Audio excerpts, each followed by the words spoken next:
बार ठाकुर जी नंद बाबा के पास आए, बाबा आज कौन सा त्योहार है जो मैया मुझे छीने तक न देवे प्रसाद। बाबा बोले लाला आज के दिन इंद्र की पूजा की जाए। इंद्र की काय बात की पूजा करें बाबा?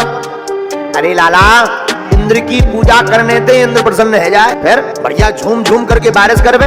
भगवान बोले बाबा ये तो इंद्र की ड्यूटी है, पूजा करनी ही है तो गोवर्धन नाथ की करो। बात भी सही है, नंद बाबा मान गए, क्योंकि गौ माता तो गोवर्धन पर्वत पर ही भोजन करती है, चरती है।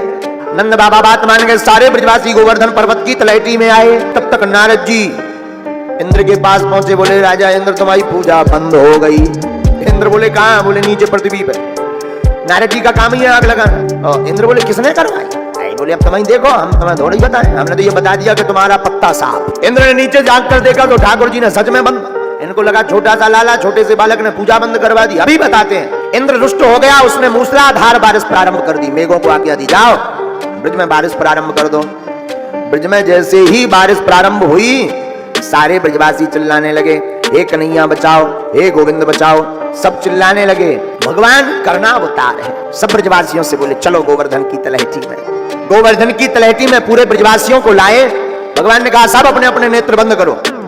तो नेत्र बंद जैसे ही सारे ब्रजवासियों ने किया, भगवान ने अपनी छोटी अंगुली पर गोवर्धन पर्वत को धारण कर लिया। गोवर्धन नाथ की। आओ ब्रजवासियों सब छिप जाओ। सब गोवर्धन के नीचे जाकर छिप गए ब्रजवासी। भगवान गोवर्धन पर्वत को धारण किए हैं। ब्रजवासियों को लगा कन्हैया छोटे से हम भी कुछ लगा ले। किसी ने लकड़ी लगा ली, किसी ने कंधा लगा लिया, किसी ने सिर लगा लिया। एक दिन हो गए, 2 दिन हो गए, 3 दिन हो गए, तो कुछ ब्रजवासी हाथ जोड़कर आए, अरे ओ लाला 2-3 दिन से हम देख रहे ना तू सो रहा, ना बैठ रहा, ना आराम कर रहा, ना मक्खन खा रहा, नेक्सो आराम कर ले, बीमार पड़ जाएगा। ठाकुर जी बोले नहीं नहीं ठीक है, हम बढ़िया हैं, ऐसे ठीक है। अरे ब्रजवासी बोले पागल है क्या समझ रहा है कि तू छोटी सी उंगली पे पर्वत उठाए? देख हम भी कंधा लगाए, कोई बोला देख हम भी लकड़ी लगाए, कोई बोला देख हम तो खपड़िया ही लगाए। सारे ब्रजवासी दिखावे। भगवान बोले हाँ ठीक है आप ही लोग उठाए, पर अब रहने दो। ब्रजवासी बोले वाह अपने आप को बलवान समझता है, बैठ जाओ सो जाओ, कुछ देर आराम करो, विश्राम करो, कुछ मक्खन अक्खन खा लो, बीमार पड़ जाओ, उम्र छोटी है। भगवान बोले तो लो पर्वत संभालना। ब्रजवासी हंसकर बोले क्या तुमैया पकड़े? संभाले हैं सब, जाओ सो जाओ। भगवान ने अंगुली हटाई नहीं, नेक अंगुली टेढ़ी करी सो सबकी काऊ की खपड़िया फूट गई, काऊ की नकरिया टूट गई, काऊ को कंधा टूट गया, सब चटर पटर फटर हो गए। सब बोले अरे बचाइयो बचाइयो लाला नीचे आओ नीचे आओ नीचे आओ। भगवान ने फिर सीधी कर ली, काऊ कैसी रही?